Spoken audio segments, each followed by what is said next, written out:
रावलपिंडी से कराची तक air strike का डर। पाकिस्तान की फौज एलओसी से लेकर पीओके तक असल में अलर्ट में दिखाई दे रही है, लेकिन हालत क्या है? लाहौर, कराची, पेशावर, इस्लामाबाद में हाई अलर्ट साउंड किया गया है। सियालकोट, फिरोजपुर सेक्टर में रेडार एक्टिवेट किया गया है। पाकिस्तान के कराची में एयर डिफेंस सिस्टम सक्रिय हो गया है। पाकिस्तान एयरफोर्स का लाहौर और सियालकोट में युद्धाभ्यास भी चल रहा है और उसका कुछ वीडियो भी रिलीज किया गया है। लेकिन क्या ये साइकोलॉजिकल वॉरफेयर है या असल में वो इतने तैयार हैं और उनके पास इतने इक्विपमेंट्स हैं कि वो उसको फ्लॉन्ट करने के लिए, वो उसको शो ऑफ करने के लिए मरे जा रहे हैं? गौरव, ये क्या है एक्चुअली? ये जो चाय से ज्यादा केतली इनकी गर्म हो रही है, ये क्यों हो रही? देखिए, एक सेंस ऑफ इनसिक्योरिटी है पाकिस्तान के अंदर, और ये इनसिक्योरिटी ये है, उनको पता है कि कन्वेंशनल वेपन्स और इक्विपमेंट की जहां तक बात है, भारत उनसे 5-7 गुना ज़्यादा बड़ा है। भारत के पास जितने टैंक्स हैं वो दुगने या तिगने हैं, एयरक्राफ्ट, सबमरीन्स, हर चीज़ में। भारत की जो मईशत है, यानी कि भारत की इकोनॉमी बहुत बड़ी, और इकोनॉमी में इसलिए बोल रहा हूँ क्योंकि दिनेश, बिना इकोनॉमी के आप लड़ाई नहीं लड़ सकते। चाणक्य ने आज से 2500 साल पहले कहा था कि from the strength of the treasury the army is born. जो ट्रेजरी होती है ना, जो देश का कोष होता है, वहां से सेना पैदा होती है। ये चाणक्य कह गए 2500 साल पहले, और वही चीज है जो पाकिस्तान भली भांति इससे परिचित है। आज की तारीख में ये पूरा जो एक हवा बना रखा है कि मार डालेंगे, आ गए आ गए आ गए, ये किसको बता रहे हैं? ये दुनिया को समझा रहे हैं। और इसीलिए चाहे तुर्की हो, चाहे ईरान हो, चाहे अमेरिका हो, चाहे रूस हो, सब धीरे धीरे कह रहे हैं यार लड़ो मत, लड़ो मत, न्यूक्लियर पावर्स हो, लड़ो मत। यही पाकिस्तान चाहता है। पहले हमला कर दिया, पहले पहलगाम में टेरर अटैक कर दिया, अब उसके बाद हाय हाय कहता हुआ पूरी दुनिया में घूम रहा है पाकिस्तान। और ये जो अमेरिका की भी बातचीत हुई है हिंदुस्तान से, पाकिस्तान से, ये जो वहां के मंत्रियों की बातचीत यहां चल रही है, ये क्या, इससे ये दिखाता क्या है? क्या असल में रिस्ट्रेंट की बात भारत से अलग, पाकिस्तान से अलग, अलग अलग संदर्भों में की जा रही है? ये भी समझेंगे। लेकिन पाकिस्तान में हमले की आहट से दहशत है। ये खबर देखिए, पाकिस्तान के होटलों में लगाए जा रहे हैं सायरन। 29 शहरों में चेतावनी के सायरन लगाए गए हैं। खैबर पख्तूनख्वा, पेशावर, एबटाबाद में बज रहे हैं सायरन।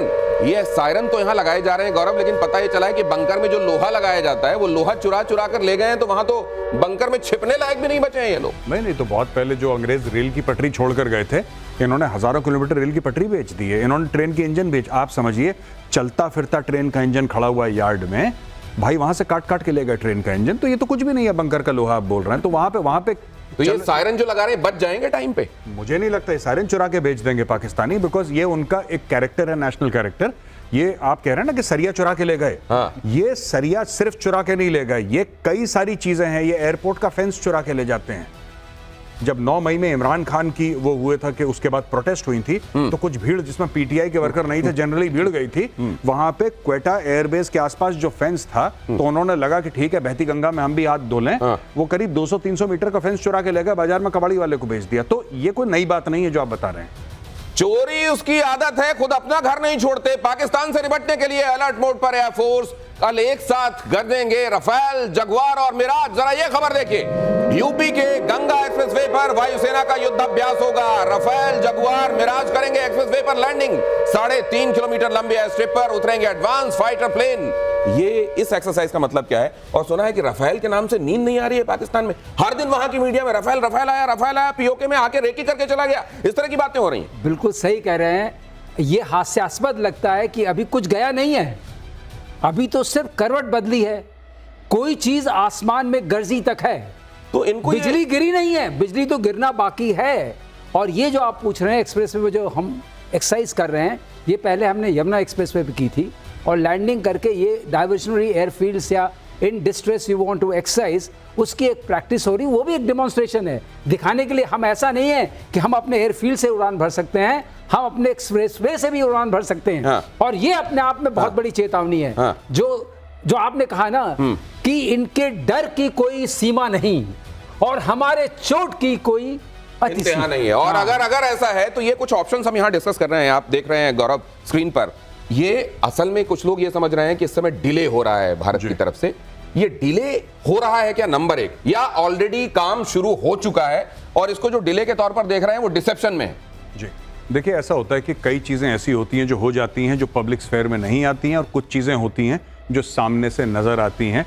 मुझे ऐसा लगता है कि सरकार, और मुझे विश्वास है, सिर्फ लगता नहीं है, मुझे पूर्ण विश्वास है कि सरकार ने काफी कुछ ऑलरेडी कर दिया है। थिंग्स आर इन मोशन, और अचानक एक दिन सवेरे उठेंगे तब पता लगेगा कि बीती रात ये हो गया। सर्जिकल स्ट्राइक्स के साथ भी यही था। जब बालाकोट हुआ किसी को कुछ पता नहीं था। इनफैक्ट इतना सीक्रेट कि फौज के अंदर नहीं पता था कि सर्जिकल स्ट्राइक्स होने वाली हैं। बहुत कम लोगों को पता था। और इनफैक्ट इंडियन आर्मी में सीनियर लीडरशिप के काफी हिस्से को नहीं पता था। जो लोग रेलेवेंट थे सिर्फ उनको पता था। तो अगर आप मिलिट्री स्ट्राइक करते हैं, अगर आप एयरफोर्स का इस्तेमाल करते हैं, नेवी, आर्मी का, जो लोग रेलेवेंट हैं उन्हीं को पता होंगे। हम लोग न्यूज मीडिया से लेते हैं। मीडिया क्या, यहाँ पे जब मैं कह रहा हूं, उस दिन हम INS अरिहंत के बारे में बात कर रहे थे, मैंने बोला था कि नेवी तक वालों को नहीं पता होता कि अरिहंत कहां पे। अगर नेवी को नहीं पता होगा तो मीडिया को कहां से पता होगा। तो अगर ये हालात है तो आप सोचिए। और इधर देखिए, ये अगर ये एक इंफॉर्मेशन और साइकोलॉजिकल वॉरफेयर भी चल रहा है तो जरा ये देखिए, ये खबर देखिए। भारत पाकिस्तान तनाव से जुड़ी हुई इस वक्त ये बड़ी खबर है, बड़े ध्यान से देखिएगा और इस पर गौरव आप तैयार रहिएगा अपने कमेंट के साथ। अमेरिका के सामने गिड़गिड़ाए पाकिस्तान के PM शहबाज। अमेरिकी विदेश मंत्री से शहबाज ने गुहार लगाई, भारत को रोके अमेरिका, शहबाज शरीफ ने कहा।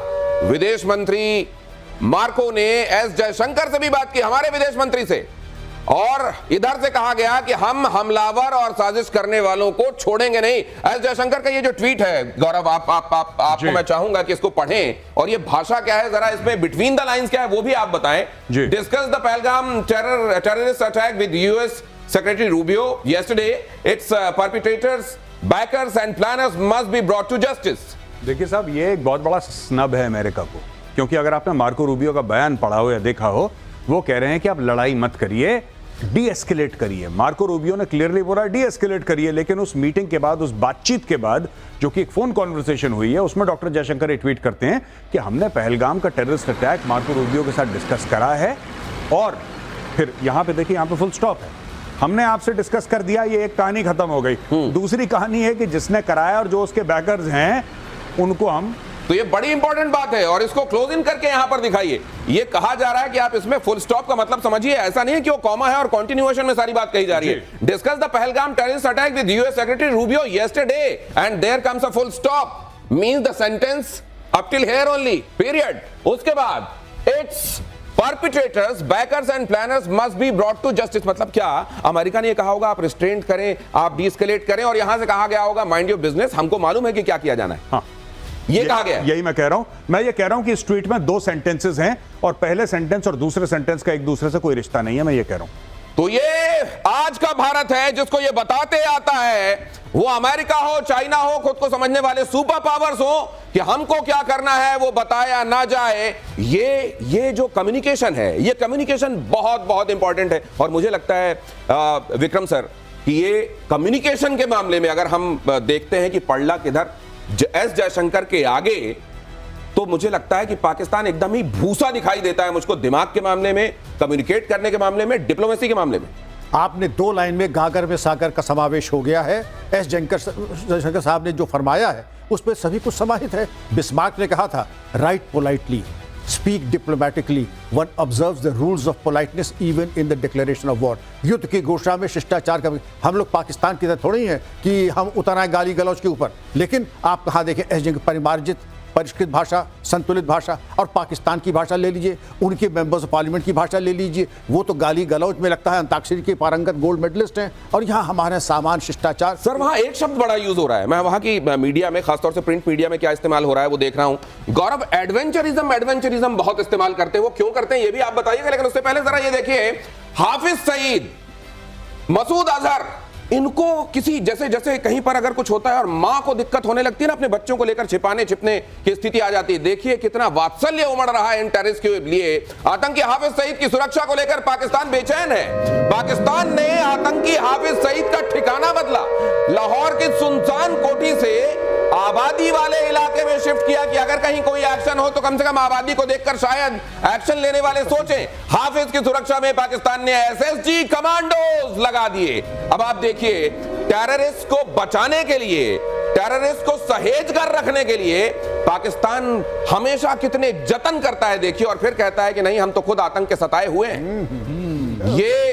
ये एक तरफ किया जाना, और ये हम यूं ही नहीं कह रहे हैं, ये जब आप देख रहे हैं तो अब जरा कुछ और भी मैं आपको दिखाता हूं, जरा वो भी देखिएगा आप। ये तस्वीरों के जरिए आपके सामने रखने की कोशिश करता हूं मैं, जहां पर आप ये देखेंगे कि एक्चुअली इनका प्लान क्या है। क्या ये एक तरफ आईएसआई के मुखिया को अपना एनएसए बना रहे हैं, उस पर तो मैं बाद में आऊंगा, लेकिन वहां के जो पूरी दुनिया में घोषित आतंकी हैं उनको बचाने के लिए ओसामा बिन लादेन एबटाबाद में मारा गया था, लेकिन उसके बाद बहुत सारी रणनीति छुपाने को लेकर भी वहां पर बदली गई है। जरा उसको देखते हैं, आइए जरा यहां पर फ्लैश कीजिए, आइए बताते हैं कि किस तरीके से सुरक्षाएं बदली गई हैं।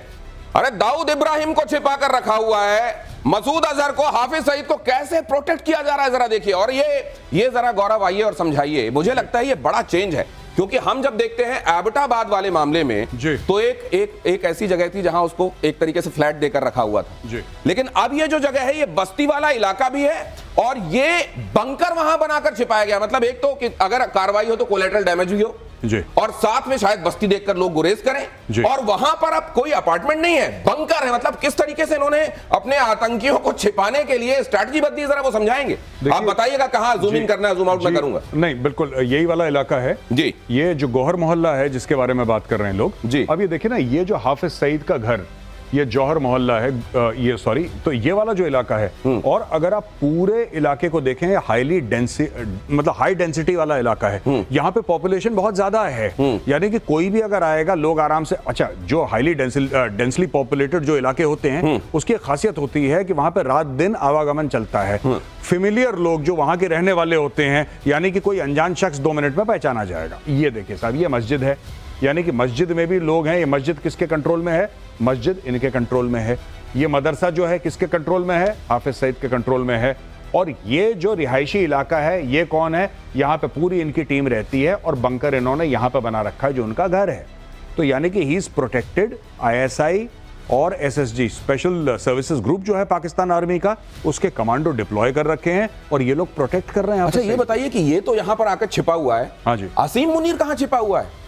Why is he missing in action? अब देखिए, आप 7 दिन पहले परेड के लिए गए थे, वो अभी तक आए नहीं है। 7 दिन से परेड चल रही है। वो परेड करते करते कहीं लंदन या कहीं और तो नहीं निकल गए? क्योंकि घर वालों को तो परेड कराई थी उन्होंने बाहर के देशों में। जी, घर वाले पहले भेज दिए थे इन लोगों ने अपने जितने, और सिर्फ आसिम मुनीर नहीं, इनके टॉप 3 स्टार जनरल्स ने, लगभग सभी ने, सबके घर हैं बाहर, और सबके बच्चे और सबकी बीवियों के डुअल नेशनैलिटी है। कोई ब्रिटिश सिटीजन है, कोई अमेरिकन सिटीजन है। पाकिस्तान का लॉ अलाउ करता है डुअल सिटीजनशिप। सब लोगों ने अपने लोगों को बाहर भेज दिया, पैसे डॉलर जेवर लेके। ये पैसे डॉलर जेवर लेकर अगर उनको वहां, ये देखिए आप, ये वहां की फौज है। ये इसीलिए कहा जाता है कि बाकी जगहों पर किसी एक मुल्क के पास उसकी सेना होती है, और यहां पर एक सेना के पास उसका मुल्क है। ये कितना बड़ी आयरनी है। और वहां की आवाम को इतने सालों में, इतने दिनों में ये समझ में नहीं आया कि क्या खेल हो रहा है। ये बहुत बड़ी आयरनी है दिनेश। एक बार इन्होंने, आपने इनकी मीडिया सुना होगा कि ये बनिए वर्ड का इस्तेमाल किया था हिंदुस्तान में। ये बनिए, असली बनिए तो ये है। 1.5 लाख करोड़ का बिजनेस करते हैं, ये आर्मी बिजनेस करती है। ये आर्मी बनी वाली आर्मी हो गई है। नहीं तो ये तिजारत के लिए है कि प्रोटेक्शन के लिए? प्रोटेक्शन के लिए कहां? और ये सारा पैसा अपना जो है विदेशों में भेज देते हैं। आप किसी जनरल को उठा के देख लीजिए, उसके बच्चे यहां नहीं पढ़ते हैं। उसके रिटायरमेंट के बाद आपने किसी को देखा अपने देश में रहते हुए? ये किस तरह की देशभक्ति है? और देश को लूट रहे हैं ये। सर एक चीज और, ये इसी नक्शे के हवाले से, ये नक्शा एक बार और डालिए डीजीपी सर, आपसे मैं ये जानना चाहता हूं। देखिए, मस्जिद, मदरसा, अमूमन इन जगहों का देखिए, जब नाम रखते हैं तो लश्कर तैयबा, जैशे मोहम्मद, ताकि उसमें वो जो फील आए ना, वो धर्म वाला फील आए, मजहब वाली फील आए। और देखिए मदरसे और मस्जिद का इस्तेमाल असल में किस तरीके से किया जाता है वो भी देखिए आप। ये इनकी हकीकत है सर। दिनेश जी, ये 36 साल मैंने इसको फर्स्ट हैंड देखा है। ये इलाके ऐसे होते हैं, इनको यहाँ होता है कम्यून लिविंग। अगर मैं आपके आंख पे पट्टी बांध करके कुछ ऐसे इलाके में पहुंचा दूं, आप ये समझ नहीं पाएंगे कि कम्यून लिविंग आप कहाँ पर है, बांग्लादेश में है, पाकिस्तान में है या हिंदुस्तान में है। और उसका उद्देश्य होता है, ये कोई इत्तेफाकन नहीं, अगर वहाँ पे कोई हरकत होगी 2 किलोमीटर पे, जैसे आपने कमांडोज भेजे, वो मालूम पड़ेगा स्थिति असामान्य है, अननेचुरल है, खतरे की घंटी, वो सिस्टम ऑफ अलर्टनेस चालू हो जाए। सर मान लीजिए कि यहाँ पे ये बंकर बना हुआ है, अब बंकर बस्टर मान लीजिए ले जाते हैं और बंकर बस्टर इस जगह पर अगर यूज होता है तो फिर जाहिर है कोलेटरल डैमेज बहुत होगा। कोलेटरल तो डैमेज फिर इस होगा। तरह की जगहों पर इस तरह के लिए तो ये तो बड़ा, ये उन्होंने अपनी तरफ से बड़ा चतुराई वाला काम किया है। नहीं, शिखंडी आगे कर दिया इन्होंने, शिखंडी आगे कर दिया, शिखंडी आगे कर दिया। ये देखिए, क्या गौरव आप ऐसा मानते हैं? जो आप कह रहे हैं ना कि collateral damage, line of control के पार जो विलेजेस हैं, हाँ। पाकिस्तानी आर्मी गांव के बीच में तो उनकी गन पोजीशन है। ये तो पाकिस्तानी आज से नहीं है। जब मैं था फौज में 1998 में, when I was there in the army along the line of control 98-99 में, तब मैंने यही देखा था। हमारे बिल्कुल पार जो गांव थे, पुंछ इलाके में था मैं लाइन ऑफ कंट्रोल पे, तो जो पीओके में गांव थे, ऑक्यूपाइड एरियाज जो हैं, पाकिस्तान ऑक्यूपाइड कश्मीर, वहां पे गांव थे, उनके बीच में उन्होंने अपनी मीडियम गन्स लगा रखी थी कि अगर हम फायरिंग करेंगे वो हमारे ऊपर गोलीबारी करेंगे। जब हम उनके ऊपर गोलीबारी करेंगे, जिसको फौज में काउंटर बॉम्बार्डमेंट कहते हैं, तो गांव में गिरेगी, फिर दुनिया के बारे में रोएंगे कि साहब ये गरीबों को मार दिया। अब ये देखिए अगर ये जिसको कहा जा रहा है कि शिखंडी को आगे कर दिया, क्या किया जा रहा है ये देखिए, और यहां पर किस तरीके से बचाने की जुगत लगाई जा रही है इन आतंकवादियों को। और मुझे ये लगता है कि अभी 9 तारीख को, अब जैसे मौलाना मसूद अजहर ये भारत की जेल में था, आप जानते हैं कंधार के बाद इसको छुड़ाकर ले जाया गया। ये मसूद अजहर को लेकर बड़ी खबर आपके सामने रख रहा हूं। आतंकी मसूद को बहावलपुर में ISI के सेफ हाउस में छिपाया गया। जैश के आतंकी कैंपों से भी आतंकियों को शिफ्ट किया गया है। ये इसके बाद मुझे लगता है किस मुंह से ये दुनिया से ये कहते हैं कि नहीं हम तो खुद आतंक के सताए हुए हैं और आप एक काम करो, हमको मदद देते रहो, जिसको आप भीख कहते हैं। जी देखिए, इनका ये कहते हैं कि हमारे 80,000 लोग मार दिए। ये पाकिस्तानी अक्सर ये कहेंगे, जब भी आप बात करेंगे ना आतंकवाद की, हाँ। तो कहेंगे साहब हम खुद आतंकवाद के सताए हुए हैं, बिल्कुल। हमारे 80,000 लोग मर गए। Fact of the matter is, ये 80,000 लोगों को मारने के लिए इन्होंने अमेरिका से पैसे लिए हैं। तो जब आपने पैसे पकड़ लिए करीब 35 अरब डॉलर, फिर आप रो क्यों रहे हैं? अमेरिका ने आपको पैसे क्यों दिए थे? आपको मुशर्रफ का किस्सा वो पता है ना, जब उसने लोग बेचे थे, आपको याद है नहीं याद है? लोग बेचे थे 4,000 आम पाकिस्तानियों को, जिनका अलकायदा और इस्लामिक स्टेट से कोई लेना देना नहीं था। कोई कबाब बेचने वाला, कोई फल बेचने वाला, कोई दुकान में नौकर, कोई म्यूनिसिपैलिटी में काम करने वाला। ISI उसको पकड़ के ले गई, उसको मारा, बोल तू अलकायदा का है, मारा, बोल तू अलकायदा का है। उसने बोला ठीक है साहब मारना बंद करो, मैं अलकायदा का हूं। अंगूठा लगाया, 4-4, 5-5 हज़ार डॉलर में एक आदमी बेचा मुशर्रफ ने। आप जाके इंटरनेट पे चेक कर लीजिए, पाकिस्तान की रिपोर्ट्स कहती हैं 4,000 इनोसेंट पाकिस्तानीज को अमेरिकन को बेचा और खुद जेब में पैसे डाल के दुबई चला गया है।